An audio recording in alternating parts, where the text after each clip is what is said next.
ছাত্র জনতার অভ্যুত্থান যাদের পছন্দ হয়নি তারা এটিকে মুছে দিয়ে আগের অবস্থায় ফেরানোর অপচেষ্টা চালাচ্ছে বলে জানিয়েছেন অন্তর্বর্তী সরকারের প্রধান উপদেষ্টা অধ্যাপক ড মোহাম্মদ ইউনূস। এই অপচেষ্টা বিদেশ থেকেও চলছে ইঙ্গিত দিয়ে তিনি জাতির অস্তিত্বের প্রশ্নে রাজনৈতিক মতাদর্শ পাশে রেখে সবাইকে একজোট হওয়ার আহ্বান জানিয়েছেন। গতকাল বুধবার বিকেলে বিএনপি জামায়াত সহ বিভিন্ন রাজনৈতিক দলের নেতাদের সঙ্গে বৈঠকে বক্তৃতায় প্রধান উপদেষ্টা এ আহ্বান জানান। তিনি বলেন, ছাত্র জনতার অভ্যুত্থানের মধ্য দিয়ে যে স্বাধীনতা আমরা পেয়েছি তা হয়তো অনেকের পছন্দ হচ্ছে না, নানাভাবে এটাকে রুখে দেওয়ার চেষ্টা হচ্ছে। ৫ আগস্টের পর বাস্তবতার দিক থেকে আপনারা এগুলো দেখেছেন।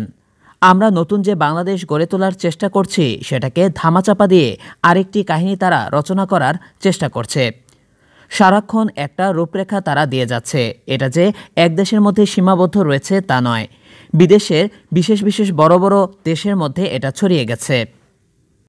ড মোহাম্মদ ইউনূস বলেন, বিজয়ের অভ্যুত্থান যাদের পছন্দ হয়নি তারা এটাকে মুছে দিতে চায়, আড়াল করতে চায়, এটাকে নতুন ভঙ্গিতে দুনিয়ার সামনে পেশ করতে চায়। তাদের মতে আমাদের এখানে ভয়ঙ্কর একটা কাণ্ড ঘটে গিয়েছে, এটা থেকে আমাদের রক্ষা করতে হবে। তাদের এই অবস্থান মিথ্যে প্রমাণ করার জন্য এবং বাস্তবকে প্রতিষ্ঠিত করতে আমাদের সবাইকে একজোট হতে হবে, কারণ এখানে কোনো বিশেষ রাজনৈতিক মতবাদের বিষয় নয়। জাতি হিসেবে আমাদের অস্তিত্বের প্রশ্ন। আমরা যে মুক্ত স্বাধীন বাংলাদেশ তৈরি করলাম অভ্যুত্থানের মাধ্যমে, সেটাকে তারা মুছে দিতে চায়, তার আগের ব্যবস্থায় ফিরে যেতে চায়। মুখে বলছে না, কিন্তু ভঙ্গি হলো যে আগেরটা ভালো ছিল, আর আগেরটা কিভাবে তারা নিয়ে আসবে সে চেষ্টা চালাচ্ছে। তাদের শক্তি এত বেশি, অর্থের শক্তি, আয়োজনের শক্তি মানুষকে প্রলুব্ধ করতে পারছে। যে কল্পকাহিনী তারা তৈরি করছে সেটাতে অনেকে সংশয়ে পড়ছে, যোগ করেন প্রধান উপদেষ্টা। এদিকে বিকেল 4টায় ফরেন সার্ভিস একাডেমিতে রাজনৈতিক দলগুলোর সঙ্গে প্রধান উপদেষ্টার বৈঠক শুরু হয়। এতে বিএনপির স্থায়ী কমিটির সদস্য ড খন্দকার মোশাররফ হোসেনের নেতৃত্বে স্থায়ী কমিটির সদস্য ড আব্দুল মঈন খান, নজরুল ইসলাম খান, আমির খসরু মাহমুদ চৌধুরী, অধ্যাপক ডাক্তার AZM জাহিদ হোসেন অংশ নেন।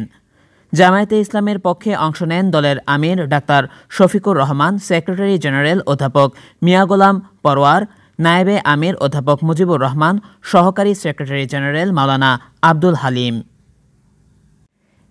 এছাড়া নাগরিক ঐক্যের সভাপতি মাহমুদুর রহমান মান্না, বিপ্লবী ওয়ার্কার্স পার্টির সাইফুল হক, গণসংহতি আন্দোলনের জোনায়েদ সাকি, গণ অধিকার পরিষদের নুরুল হক নূর ও রাশেদ খান, এবি পার্টির মুজিবুর রহমান মঞ্জু ও আসাদুজ্জামান ফুয়াদ, ভাসানী অনুসারী পরিষদের রফিকুল ইসলাম বাবলু, বাংলাদেশ খেলাফত মজলিসের মামুনুল হক, খেলাফত মজলিসের আব্দুল বাসিত আজাদ ও জাহাঙ্গীর হোসেন, জমিয়তে উলামায়ে ইসলামের মঞ্জুরুল ইসলাম আফেন্দি, এনপিপি ড ফরিদুজ্জামান ফরহাদ প্রমুখ বৈঠকে অংশ নেন।